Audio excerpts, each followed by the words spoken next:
Hello, everybody, and welcome. I am Cassandra with the Calm Lab. Today, I have Rachel Hart, who is a very close friend of mine, as well as a midwife, a parent, an actress, an advocate, super into wellness. And I know you have a lot to contribute to the nervous system conversation, which is why I asked you on. Welcome. Thank you. And I should start by saying that if I don't correct you on my new last name, then I will be nervous. My last name Blanding. is Blanding, and Sorry. my husband will kill me if I keep going by my ex-husband's last name. So Um, proceed. Rachel Rachel Blanding. Blanding, shout out Maurice. Woof, woof. Um, so thank you for being on, first of all. And you have a lot of lived experience managing not only your nervous system, the nervous systems of six children, as well as many of the families, the mothers, the babies, the partners that you work with. So, my first question is, how do you keep your nervous system in check when it's kind of your job to help manage other people's nervous systems, you know? Yes, it is. Well, it is already like the number one question to answer, right? Who heals the healer? And that is a constant challenge. And part of why, and I know we weren't going to talk about it, but it's part of why Reconnected to Life exists. And I'll talk about that, at the end. But um, to keep myself in check, I have to continue to take care of myself. And I can see a direct correlation to when I am on point with that and when I'm not.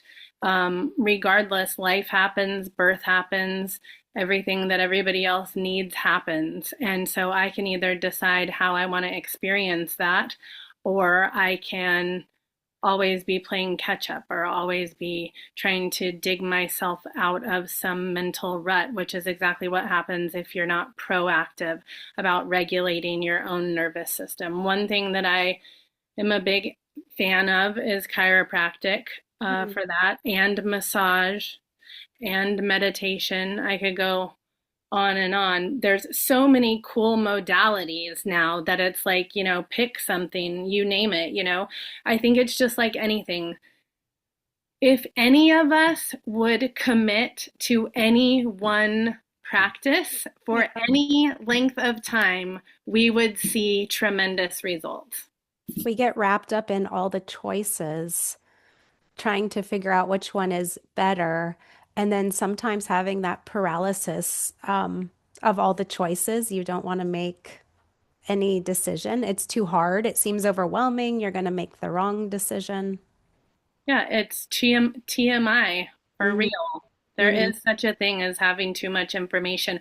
I mean, if you can remember back to being a child or an adolescent having to look things up, through the card catalog or in the encyclopedias, Yep. and unless you did that, you were basically ignorant to lots of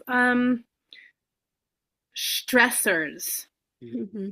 that are now at your fingertips. Obviously, the phone is an entire conversation. I mean, of course it is. We can dig deeply into that as well. I have a lot to say about that. You mentioned your business, Reconnected to Life, which is kind of separate from your midwifery business.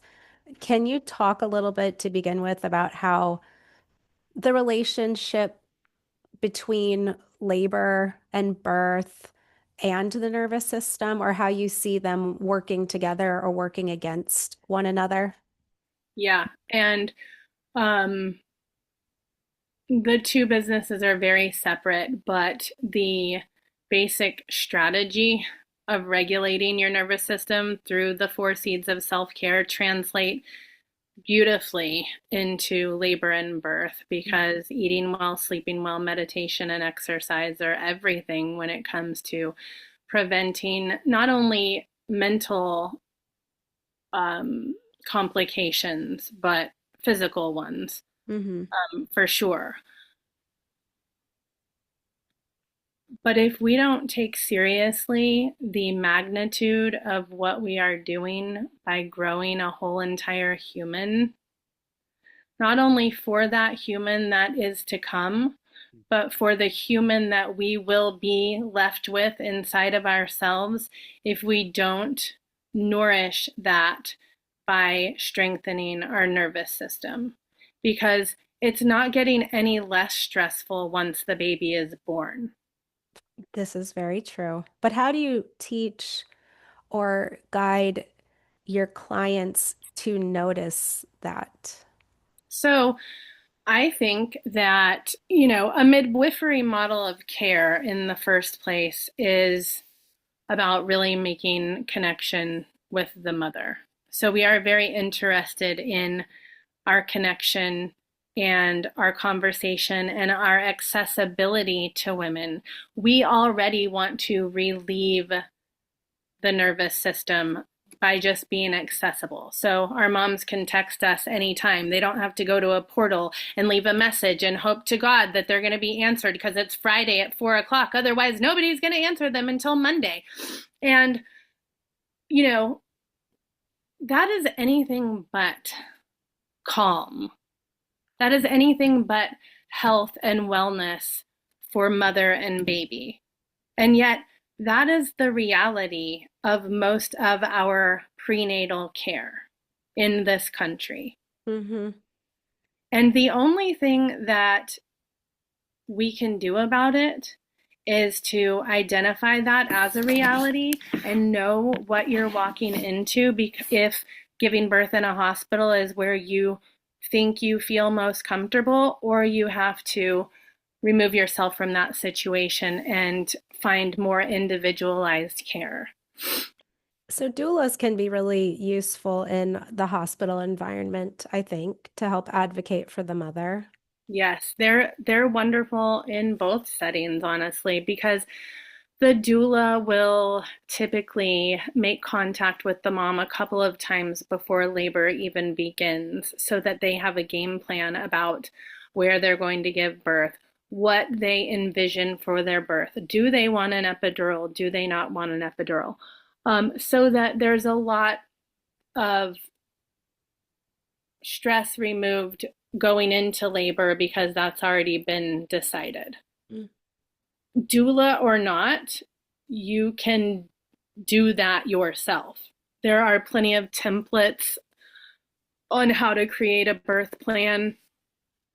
Um, and then at home, you know, oftentimes husbands are witnessing their women giving birth for the first time, and they don't really know what to expect. And a natural birth is probably the most raw, instinctual process that you will ever see. And seeing your woman like that can be very unsettling for their nervous systems.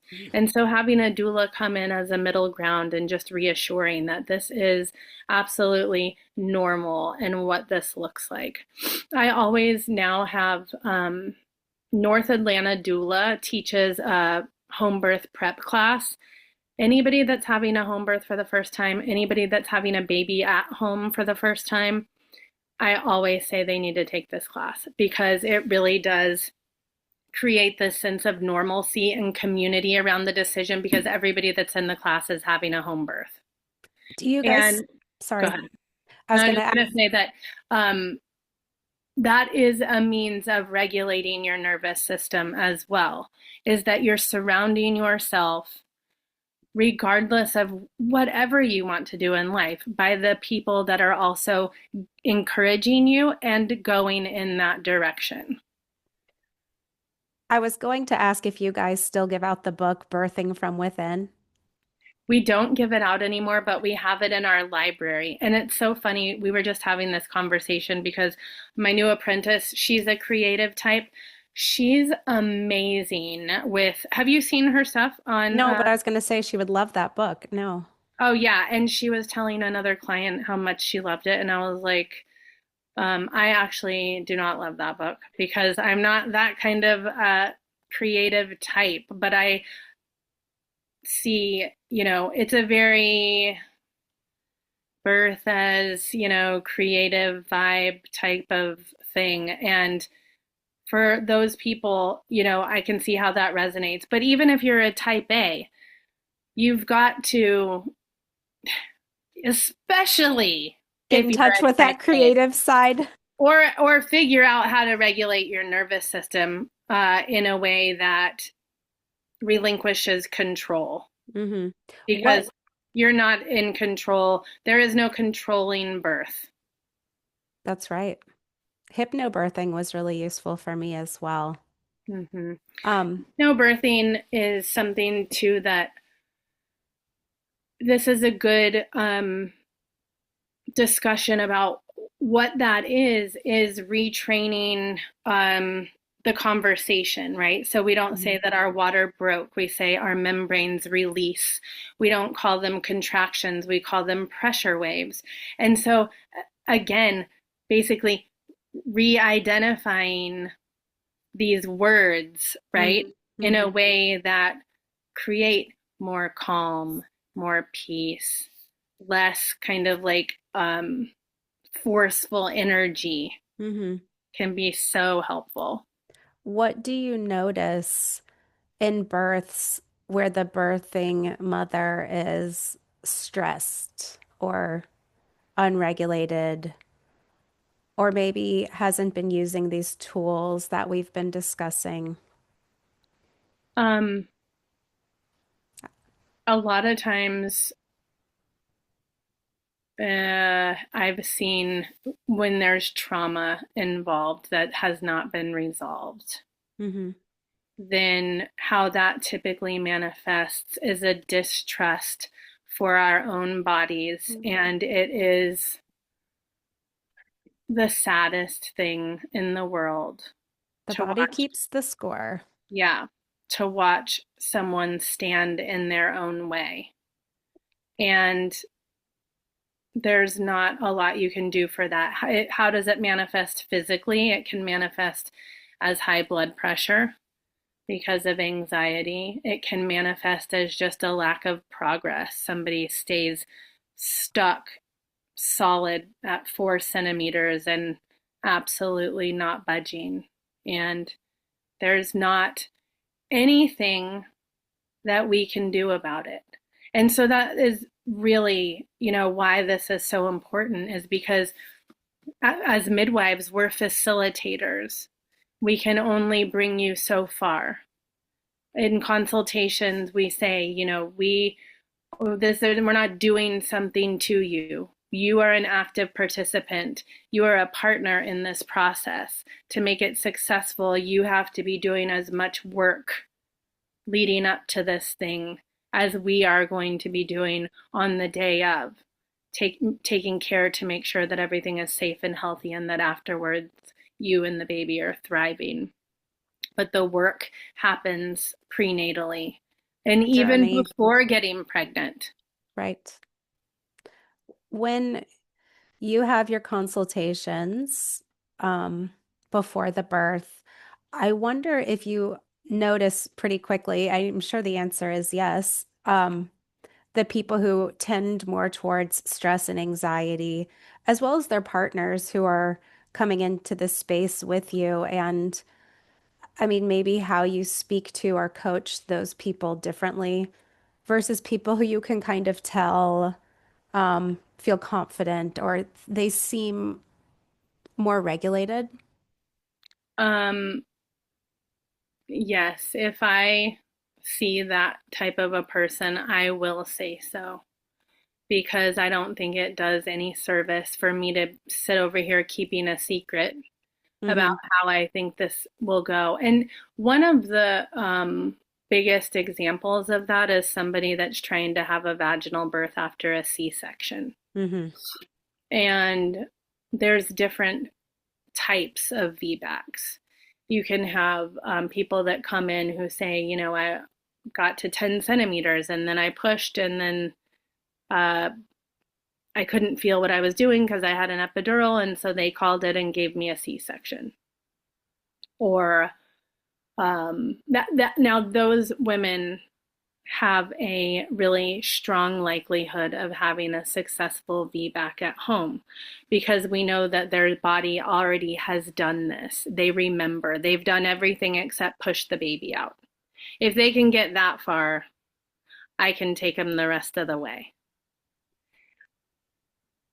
Someone who never was able to try because their baby was in a breech position or there were preeclampsia, what have you, whatever reason that made them unable to even try. Now we have our work cut out for us because in their body, in their mind, they were already given the message that their body was inadequate.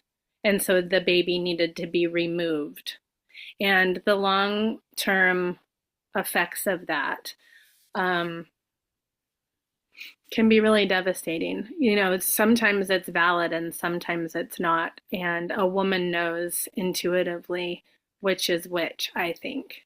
And now they're trying to do this thing the second time around, but they've already been given the message that something's faulty. Mm. And overcoming that is very challenging.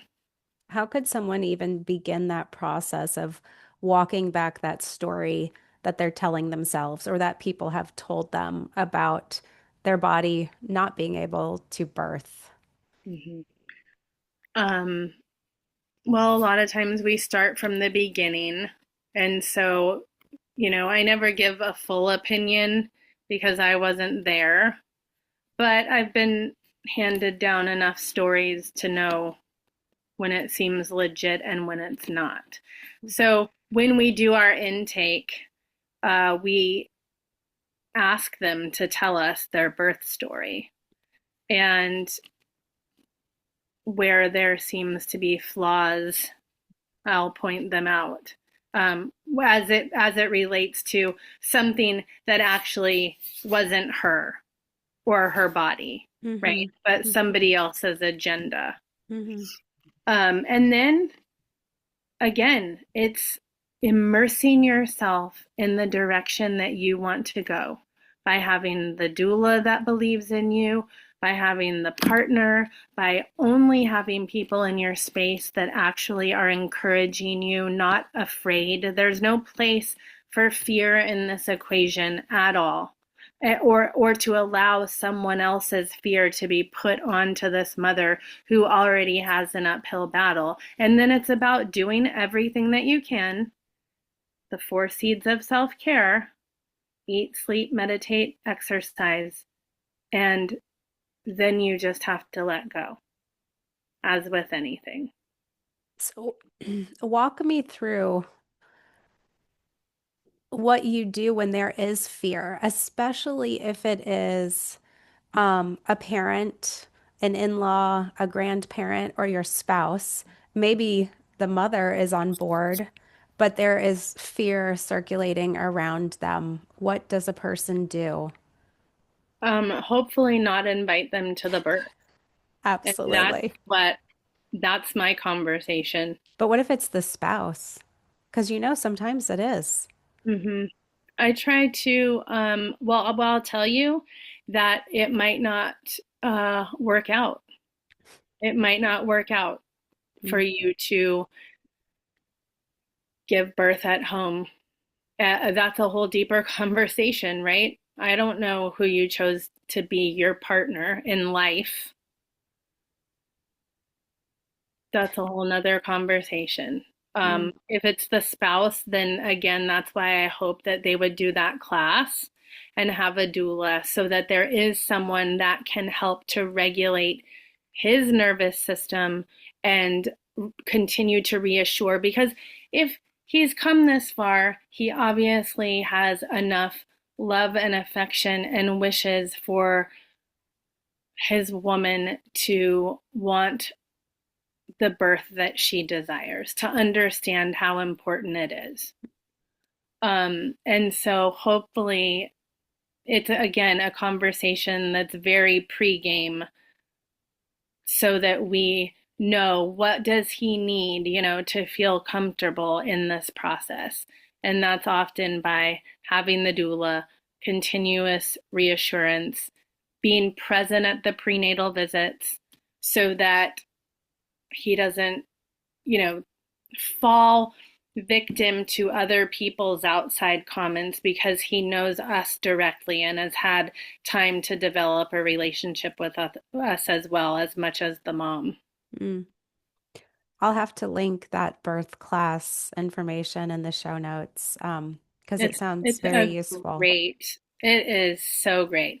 It's every 6 weeks they offer it. It's on a Sunday from 1 to 6. It's very doable. I think it's like 200 or $250 for the couple, and everybody in the class is having the home birth, and they go down all the stages of labor, the comfort measures, how to. That's one thing, that men often have trouble with is that this is not a men's sport, right? Giving birth is not a male sport, Hmm. but there are ways to comfort and protect and feel like they are being active participant. Hmm. um, Definitely it can be done, and then they often are so proud of themselves, Hmm. for doing it, and then are the biggest cheerleader. Hmm. Yeah. What are some signs that you've noticed that a birthing woman you see that her nervous system is dysregulated or she's leaning towards that or she's kind of going down like a path where she seemed okay, then she's moving towards a bit of fear and anxiety. How can you intervene? What are some things, some signs that you look for? And yeah, what During have you prenatal noticed or during birth? during birth? So often the signs are early. One thing that we talk a lot about is if contractions are starting far apart, 10 minutes apart, 15 minutes apart, and it's nighttime, that you really need to sleep. Because early labor, especially for a first time mom, can easily last 24 hours. Mm, That doesn't mean that they're going to be in hardcore labor for 24 hours, but a typical gradual build from early labor through the active labor and transition and pushing phase. Um, and so, one telltale sign is the person that disregards that advice. And it's midnight and contractions are 10 minutes apart and they stay up all night writing them down, keeping track of them. so again, that's the type A. They're trying to get in the driver's seat and get control versus just allowing. Yes. And then what happens is that it's the number one reason to transport to the hospital. Being up all night long You're exhausted. in early labor Mm, when nothing is really happening. You could easily have slept or at least got some shut eye in those 10 minutes between contractions. mm, And now it's 24 hours later, they're still 10 minutes apart. Now you're exhausted. Now active labor starts. mm-hmm, Now you are completely ill equipped mm. to deal with active labor. Everything hurts more, everything is more stressed, and likely you're not dilating because of that stress. How can a partner step in at that point, or someone who's there to support you at your birth, step in to help you regulate your nervous system gently? Encouraging sleep, encouraging breathing, encouraging rest. What else have you noticed? The sleep is the biggest thing. To not be an active participant in vacuuming and baking a cake at 2 o'clock in the morning, but to say you need to lay down and go to sleep. You need to lay down until you can't. Because quite frankly, it's really hard to undo Mm-hmm. if you let it get to that Mm, stage of being up for 24 hours with no rest and no active labor has even begun. That's a As really tall order. a serious snowball effect. But during labor, I mean, there's all of these wonderful tools, right? The water, Mm-hmm. the hot water is what, we call the natural epidural. There's no medicinal value for babies to be born in water, but the mothers really love it. And I had just said on my podcast the other day about apologizing whenever I uh, made a comment about a bath not being true self-care. I went into the bath, a few days before that podcast, really like just irritated and overwhelmed with all kinds of, things coming from every direction. And I sat in there and I swear I just felt it like Mm, melt everything away. And I was like, I'm gonna apologize for this. This is total self-care. And absolutely. so that's one thing. Having the hot water as a tool in birth, I think, is so helpful. And it's not meant for you to sit there. Okay. You're not Right. meant to sit in there the whole entire time. You're meant to It's when use you're it ready. as a tool when Yeah. you need it. I And remember that really relieved my back pressure. hmm Hmm. You yeah, remember that all those years ago? oh, I remember it. I remember it so vividly. Do you remember all births vividly? Let me ask you this, if you want to talk about that. I remember most births vividly. Hmm. Um, but your number of going into isolation, that's different. Not everybody wants that, but that's what you and your body, told you to do, and it Hmm. was very effective. Hmm. Even though it was the middle of the night with my first child, I notice now when I get overwhelmed and I feel like my nervous system is activated, I love getting rid of all sound, all noises, and I like darkness. So I think instinctually I was definitely tapping into that. And everybody's different. I will have Right. people, and that's the beauty of midwifery care too, is that we even ask, right? When we come for prenatal visits or when we come for the home visit, we do one visit a month before the baby's born. And this is where we will kind of get a whole rundown of how they want things to go, who's going to be there, etc. And we have a page in our binder called My Perfect Birth Page, which there is no such thing, but that's what it's called. So if you had all of your dreams come true, what would it look like? But one thing, that is very particular, either people want to be talked to, they want to be encouraged and affirmed, they Mm, want that touch, they want that lower back compression or hip squeeze, or they do not. mm-hmm. They Mm-hmm. do not want to be touched. They do not want to be talked to, not by me, not by their husband, not by anybody. And you know why? Not because they have any issues with like connection, because they trust their bodies enough to know like that everything they need is right here Mm-hmm. and they're just doing hard work. Mm-hmm. Mm-hmm. And it's really cool to see that they trust their bodies enough to Mm-hmm. not feel like they're flailing for someone to come save them. And Mm, not everybody that wants to be touched is flailing for someone to come save them either. right. That's the beauty of this type of care, and is that it is so highly individual Mm-hmm. because we are so highly individual and we deserve that kind of care in order to regulate our nervous system. This all makes me very curious about your nervous system when you are getting the text messages all night long and you know, because you're currently on call, so this recording almost could have possibly not happened because you have to go at a moment's notice.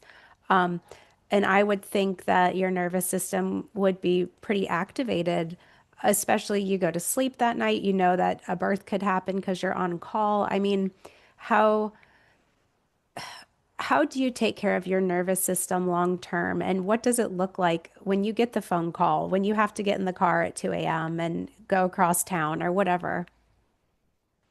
Well, for all in August, it'll be 20 years that I've been practicing, and probably Wow. 18 of them before I realized that I needed to do something about it.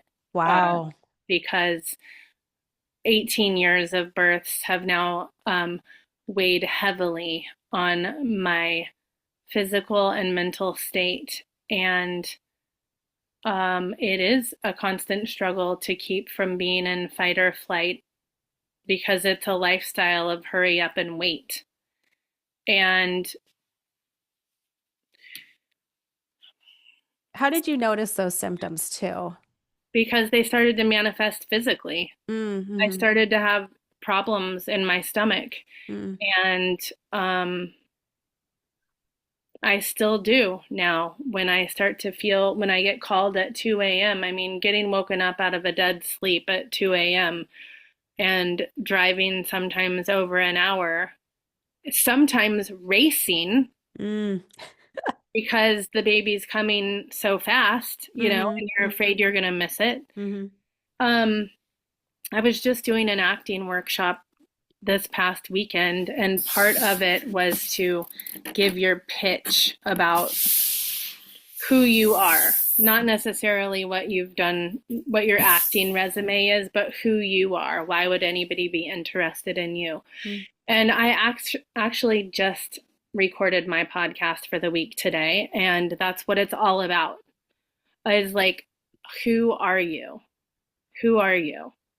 And what I said to him is, I'm a mother of six with kids ranging in age from 24 years to 3 years old.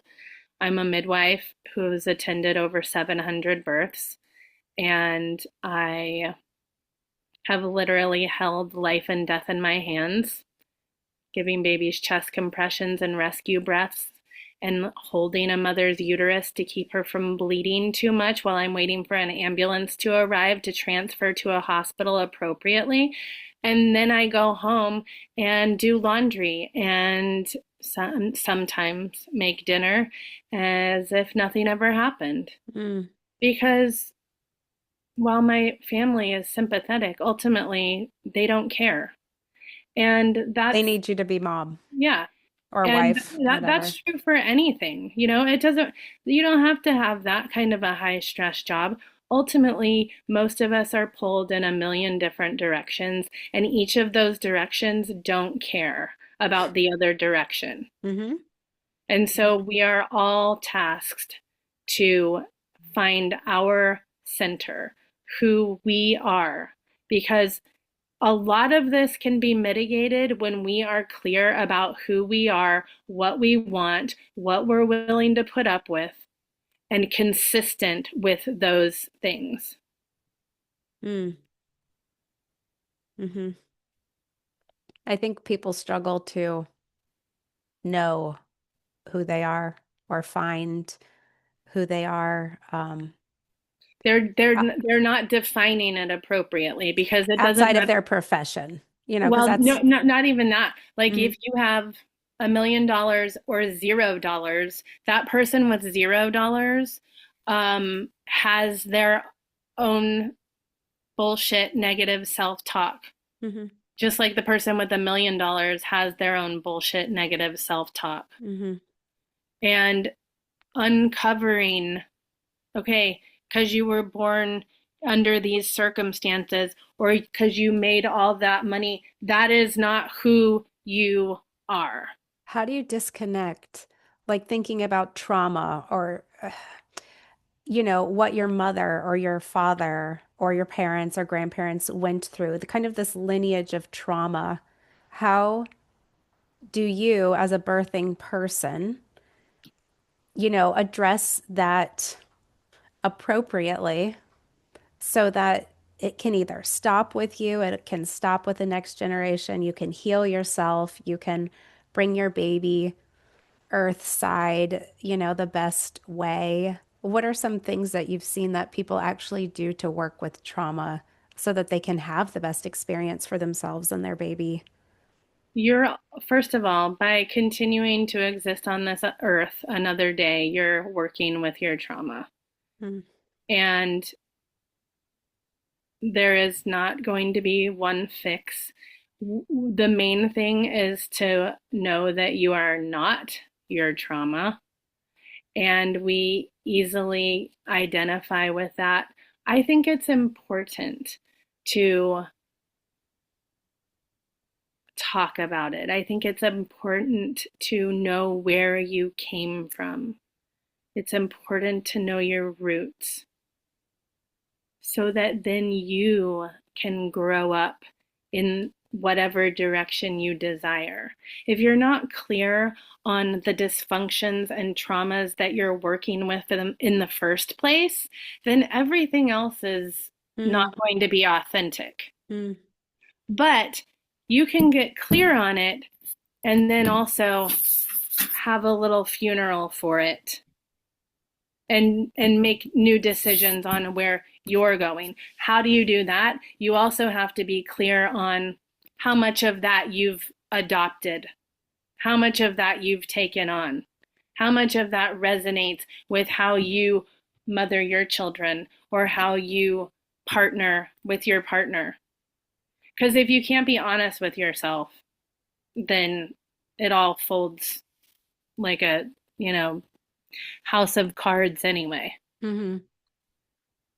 So we've talked about pregnancy, but the postpartum period, I think people don't really talk about much and they don't necessarily have a plan for what that's going to look like. I know that you very much take care of the mother, not just the child. So, what can mothers do, especially new mothers who've never had a baby before, to take care of their nervous system during the postpartum period? And what have you seen partners, family members, friends do to support the mother postpartum? So back in the day, we didn't have much of a choice. Lots of times partners had to take off 2 days of work and then go back.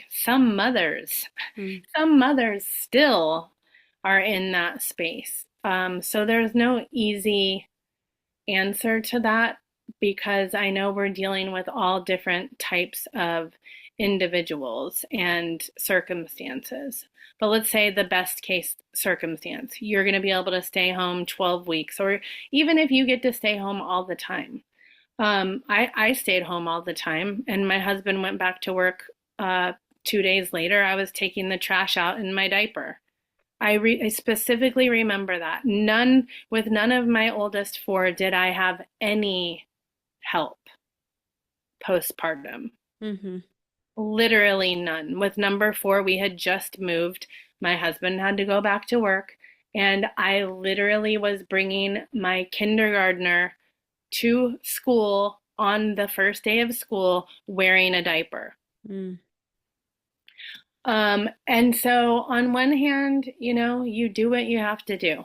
hmm But let's just say we have the tools to do better.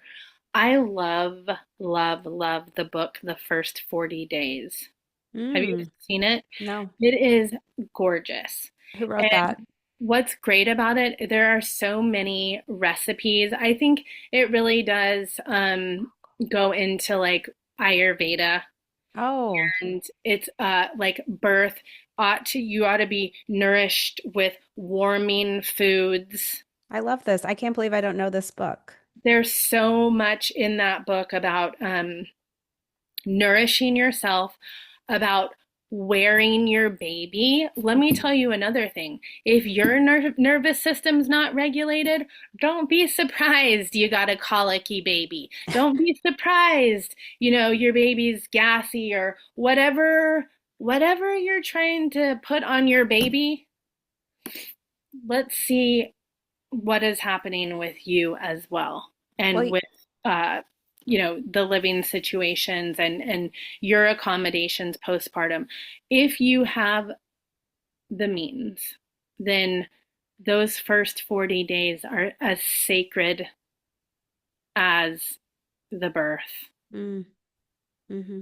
because you have done the most miraculous, magnificent task that is humanly possible.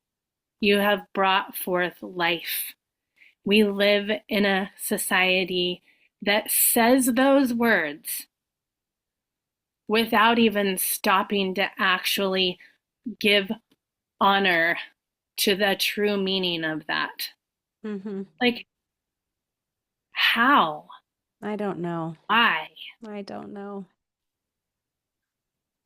It's it really is unspeakable to think that not only does society set us up for that, but that we would set ourselves up for that. And that we accept that story as just being fine and normal and okay. Yeah. And it's not. It's Mm-hmm. not. So that book talks about wearing your baby because your baby does not know that they have been born. They do Mm-hmm. not care if you have a pretty bassinet or Mm-hmm. a crib. They want to be on you. Mm-hmm. That is how they're regulating their nervous system. That's exactly right. That's what I was going to say. I think most people don't realize is that children and babies cannot regulate their own nervous systems. They have to co-regulate with a caretaker. So that's why children run to us in distress or run away from us because they know we're not going to help them regulate, properly. But that Yeah. really is the job.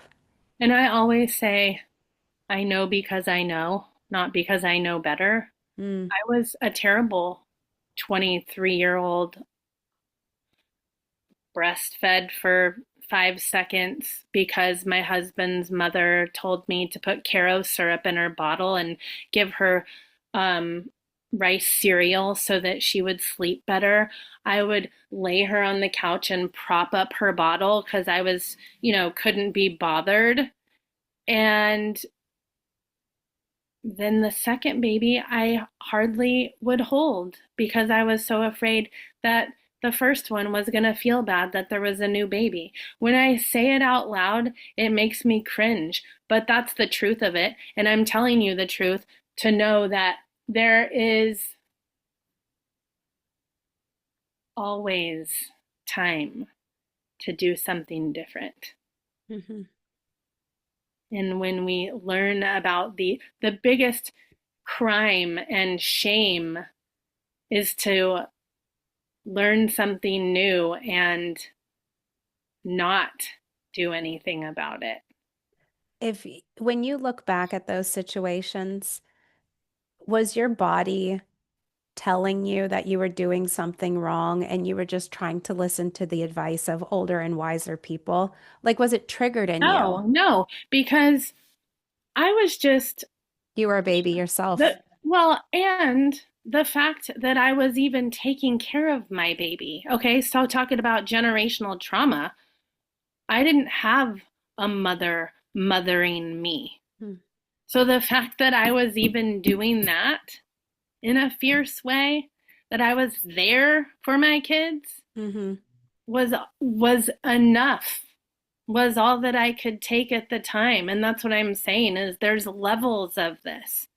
We don't just take off these layers one day. It's a gradual build. It's a stepping into, and we can't rush it. And there's no place for regret. What's the point? There is none. There Mm-hmm. is none. It is zero useful. What is one thing that you do every day for yourself, for your nervous system, that you would never forget to do or you would never give up because of the peace it provides you or the stability? It can be more than one.